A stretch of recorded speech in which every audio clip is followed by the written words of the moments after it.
We're down to 2 teams, so for double points, what is the name of the purple Teletubby? Tinky Winky. You're both correct.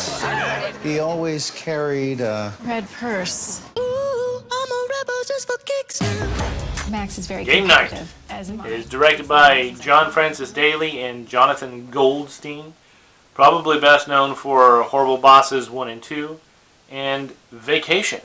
Yeah, that happened. Game Night stars Jason Bateman and Rachel McAdams as Max and Annie, who have a sort of weekly game night with their friends. Things start to go sideways when their game night is hijacked by Max's brother Brooks, played by Kyle Chandler. So Brooks hires a company to set up this real-world interactive murder mystery game, a la The Game from 1997, starring Kirk Douglas. If you haven't seen that movie, you should. And as part of that game, someone is supposed to get kidnapped, and then the rest of the crew has to follow a bunch of clues to find the kidnapped person. That's in the trailer, so no surprises there. Also in the trailer is 2 guys breaking in to Brooks's house and kidnapping Brooks. Of course, nobody does anything about it because they think it's all part of the game. So that sets up the premise of the movie really well, and you spend the rest of the movie, it's only 100 minutes long, just trying to figure out what's real and what's not, what's part of the game and what isn't. And there's this great subplot with the neighbor Gary, played by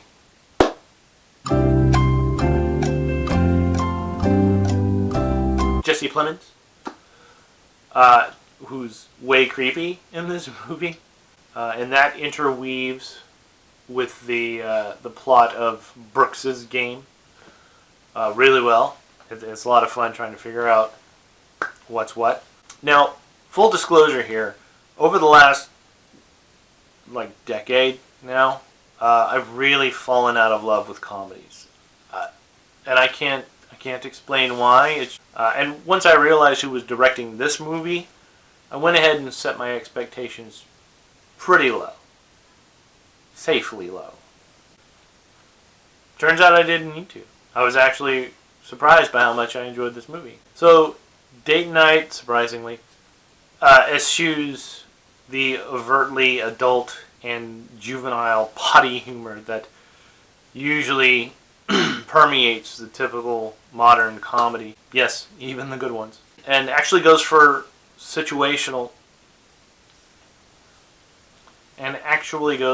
laughs using situational humor and, oh my gosh, clever writing.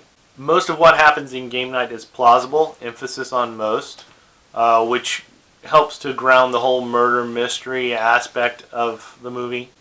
With one exception, which I'll talk about here in a minute, all of the characters are relatable on some level, which also helps us stay interested in the story. The cast is good, if not great. Jason Bateman is Jason Bateman. He's one of these guys who suffers from what I call same guy syndrome, or SGS, which means that it doesn't matter what movie he's in, writing doesn't matter, directing doesn't matter. He's Jason Bateman.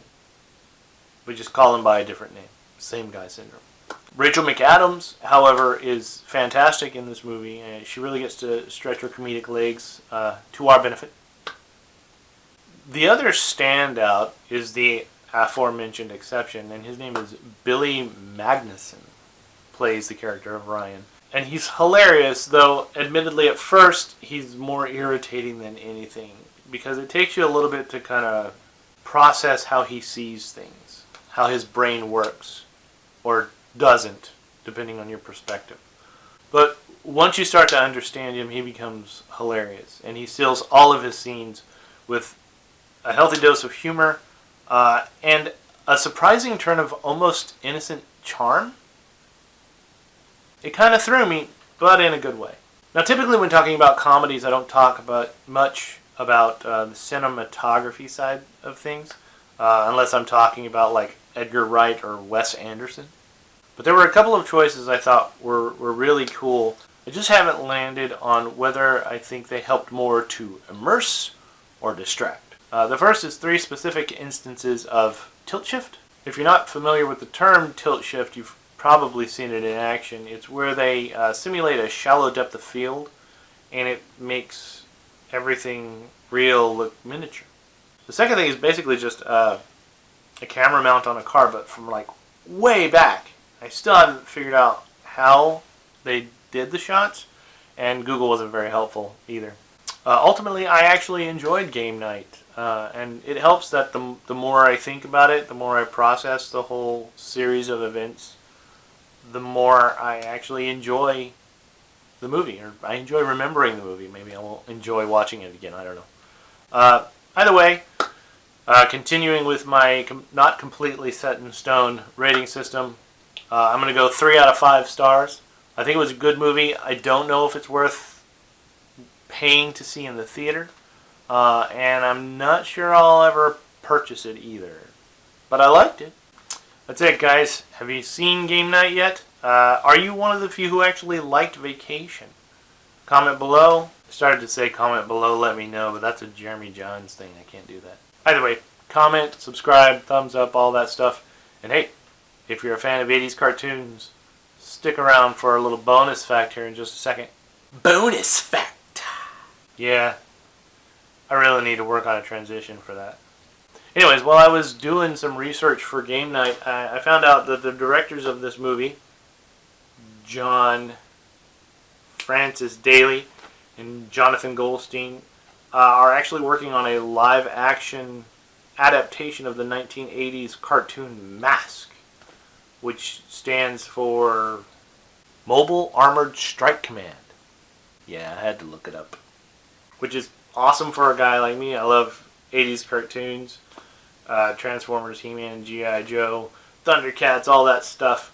Mask was one of those that I watched when I was a kid, and I'd love to see somebody make a movie out of it. I just don't know if I want it to be these guys. But hey, it can't do worse than Michael Bay did with Transformers, right?